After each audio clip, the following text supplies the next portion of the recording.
అందరికీ నమస్కారం. దీపారాధన ఎలా చేయాలి?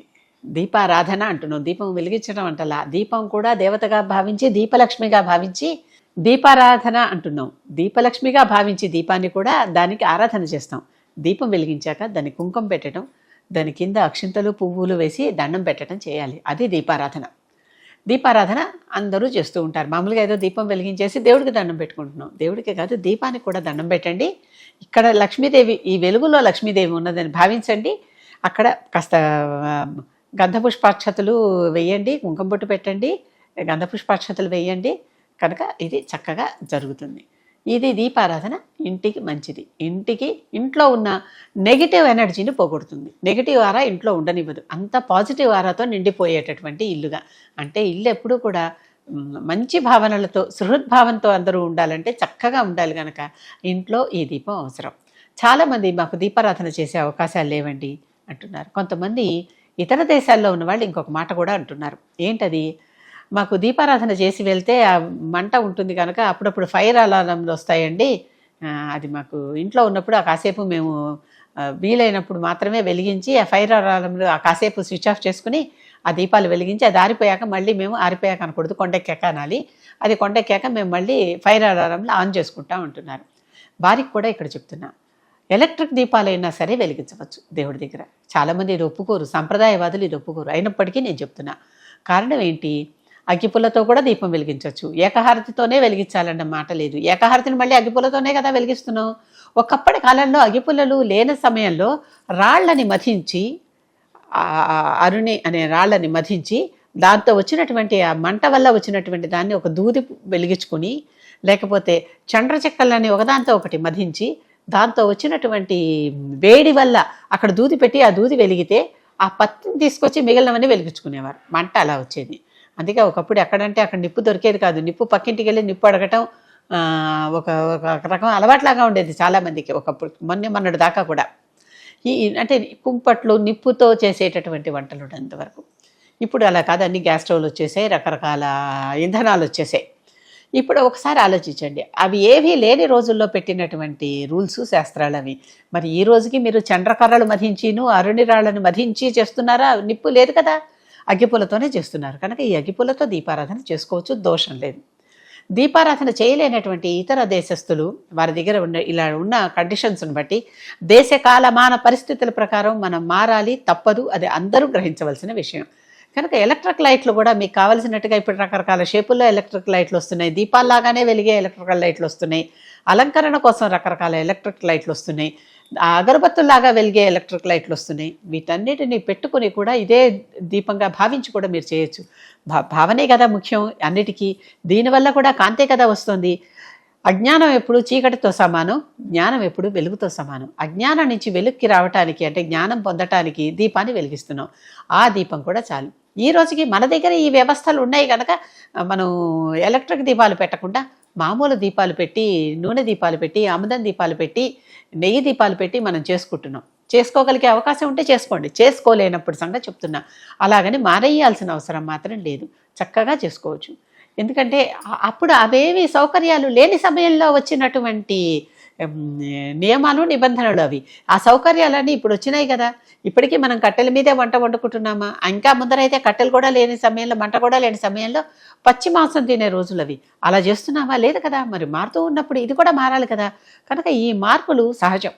మార్పుని, మంచివైన మార్పులన్నీ ఆహ్వానించండి, అనుకూలమైన మార్పులన్నీ ఆహ్వానించండి. అది సంప్రదాయానికి, అంటే మన చరిత్రహీనులుగా మనల్ని చేసేటటువంటి మార్పుల్ని ఒప్పుకోకండి, అంతే. చరిత్రహీనులు అంటే ఏంటి? మన పర్సనాలిటీ దెబ్బతింటాం. మన అసలైనటువంటి మన ఎగ్జిస్టెన్స్ ఉంది చూడండి, మన ఉనికి, మన అస్మిత, దాన్ని పోయేటటువంటి మార్పుల్ని మాత్రం ఆహ్వానించకండి. అది మాత్రం అలాగే ఉండాలి. అదే కదా మనం. అది లేకపోతే మనం ఏముంది? నేను అనేదానికి అర్థమే అది కదా. ఆ నేను అనేది ఉన్నంతకాలమే మనం ఉంటాం. ఇది అహం కాదు, అహంకారం కాదు, అహమే. అహం అనేది ఎప్పుడూ ఉంటుంది. అహం బ్రహ్మాస్మి చెప్పారు కదా నేను. మనమే బ్రహ్మ, అంతే. ఈ రకంగా దీపారాధనలు చేసుకోవచ్చు. ఎన్ని దీపాలు పెట్టాలి? అసలు దీపాలు ఒకసారి మీరు గమనించి చూస్తే ఆలయాల్లోనూ, కొన్ని ప్రత్యేక సేవల్లోనూ ఒకటే ఒత్తి పెట్టి కుంభహారతిలాగా కూడా ఇస్తారు. అలాగే 27 దీపాలు పెట్టి నక్షత్ర హారతి అని ఇస్తారు. అక్కడ దాకా రకరకాల హారతులు వెళ్తాయి. ఈ హారతి ఇచ్చేస్తున్నటువంటి ఇది ఉంది, ఉపకరణం ఉందే, దాని మీద సర్పం ఉంటే నాగహారతి అని, గరుడు ఉంటే గరుడ హారతి అని, ఈ రకంగా పేర్లు పెట్టి కూడా మనం హారతులు ఇస్తూనే ఉన్నాం. ఎన్నో రకాల హారతులు దేవతలకి మనం ఇస్తాం. ఇవన్నీ కూడా దీపాలతో వచ్చినటువంటివే కనుక ఎన్ని దీపాలు పెట్టినా తప్పులేదు. మన శక్తి, మన ఓపిక, మన ఓపిక అంటే జేబు ఓపిక కూడా చూసుకోవాలి, శరీరం ఓపిక చూసుకోవాలి. ఎందుకంటే వీటన్నిటికీ ఇన్ని పెట్టాలంటే అన్ని ఒత్తులు, అంత నూనె, మళ్ళీ ఆ ఉపకరణాలన్నీ కడుక్కునేటటువంటి శక్తి, ఇవన్నీ కూడా రావాలి. కనుక ఇది ఆలోచించింది. ఆలయాల్లో పెద్ద పెద్ద దీపస్తంభాలు ఉంటాయి. వాటికి వాళ్ళు తోమటాలు కడగటాలు ఉండవు. చక్కగా ఒక బట్ట పెట్టి తుడిచేసుకుని వస్తారు. బట్ట పెట్టుకుని శుభ్రంగా తుడిచేసి దానిని తర్వాత మళ్ళీ కొత్త ఒత్తులు, కొత్త నూనె వేసి మళ్ళీ వెలిగిస్తారు.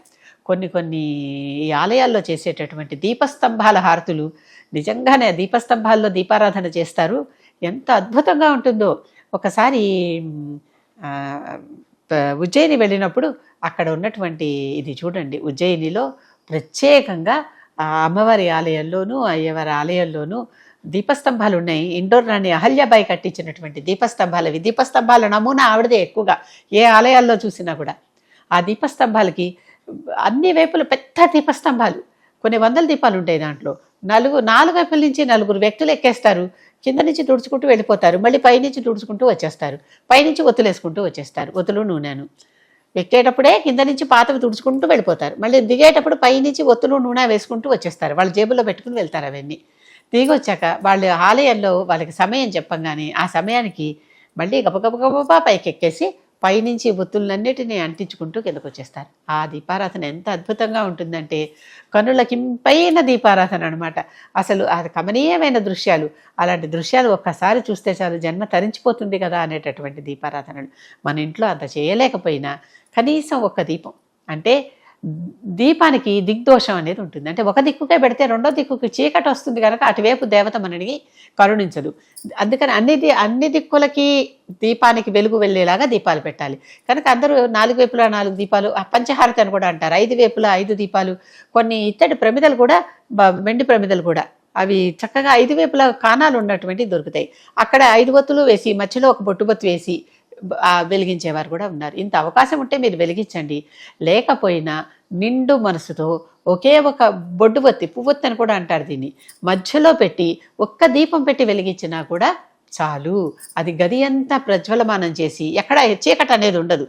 ఇప్పుడు ఒకవైపు వెలిగిస్తే ఇంకోవైపుకి చీకటి అనే మాట ఉంటుంది. పైకి వెలిగించాం ఆ దీపం పైకి వెలిగించడం వల్ల గది అంతా ప్రసరించి ఆ దేవత పూజ గది ఏదంటే అనుకుంటున్నామో అదంతా ప్రవహించి ఆ కాంతి చక్కగా మనకి దిగ్దోషం లేనటువంటి పూజ జరుగుతుంది అనమాట. ఇది గమనించండి. 1 దీపం పెట్టుకోవాలా, 2 దీపాలు పెట్టుకోవాలా, 10 దీపాలు పెట్టుకోవాలా, మీ శక్తి. దీపావళి నాడు 100 దీపాలు పెడతాం. మామూలు రోజుల్లో అన్ని దీపాలు పెడుతున్నామా? లక్ష్మీదేవి కృప కోసం పెట్టుకునేటటువంటిది 8 దిక్కులా 8 దీపాలు, ఆవునేయి దీపాలు పెట్టి, లేకపోతే 4 వైపులా 4 ఆవునేయి దీపాలు పెట్టి మీ శక్తిని అనుసరించి మధ్యలో లక్ష్మీదేవి పటం కానీ విగ్రహం కానీ పెట్టుకుని చక్కగా మీకు తోచినటువంటి శ్రీ సూక్తమో లక్ష్మీ అష్టోత్తర శతమో ఏదో ఒకటి చదువుకుని ఆ లక్ష్మీదేవికి పాయసాన్నం నైవేద్యం పెడితే చాలా ఇష్టపడుతుంది ఆవిడ, చక్కగా చేస్తుంది. అంటే దీపాలతో ఎన్ని రకాల ప్రయోజనాలు ఉన్నాయో ఆలోచించండి.